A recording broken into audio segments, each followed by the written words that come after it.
एक बार स्वामी जी अपने आश्रम में एक छोटे पालतू कुत्ते के साथ टहल रहे थे। तभी अचानक एक युवक उनके आश्रम में आया और उनके पैरों में झुक गया और कहने लगा, स्वामी जी, मैं अपनी ज़िंदगी से बड़ा परेशान हूँ। मैं प्रतिदिन पुरुषार्थ करता हूँ, लेकिन आज तक मैं सफलता प्राप्त नहीं कर सका। पता नहीं ईश्वर मेरे भाग्य में क्या लिखा है, जो इतना पढ़ा लिखा होने के बाद भी मैं नाकामयाब हूँ। युवक की परेशानी को विवेकानंद जी तुरंत समझ गए। उन्होंने युवक से कहा, भाई, थोड़ा मेरे कुत्ते को कहीं दूर तक सैर करा दो, उसके बाद मैं तुम्हारे प्रश्नों का उत्तर दूंगा। उनकी इस बात पर युवक को थोड़ा अजीब सा लगा, लेकिन दोबारा उसने कोई प्रश्न नहीं किया और कुत्ते को दौड़ाते हुए आगे निकल पड़ा। बहुत देर तक कुत्ते को सैर कराने के बाद जब वो युवक आश्रम पहुंचा तो उन्होंने देखा कि युवक के चेहरे पे अभी भी तेज है, लेकिन वह छोटा कुत्ता थकान से जोर जोर से हाँफ रहा है। इस पर स्वामी जी ने पूछा, क्यों भाई, मेरा कुत्ता इतना थका हुआ कैसे है? तुम तो बड़े शांत दिख रहे हो, क्या तुम्हें थकावट नहीं हुई?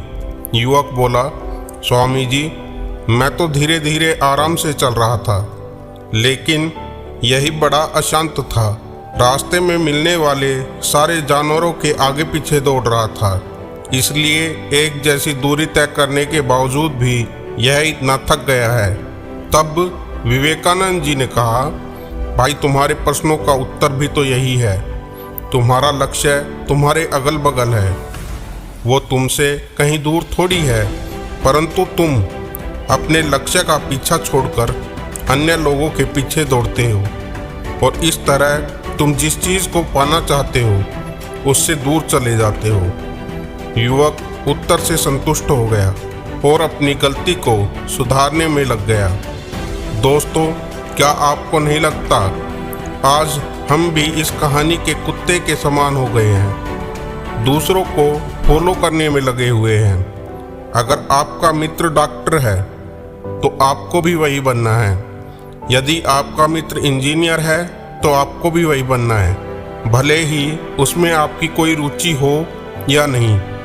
ऐसा करके हम अपनी प्रतिभा को खो बैठते हैं और जिंदगी भर संघर्ष करते रहते हैं। इसलिए दोस्तों, दूसरों को फॉलो ना करके अपना लक्ष्य खुद बनाए और उसके पीछे पूरी लगन से लग जाए जब तक कि आप उसको प्राप्त न कर लो।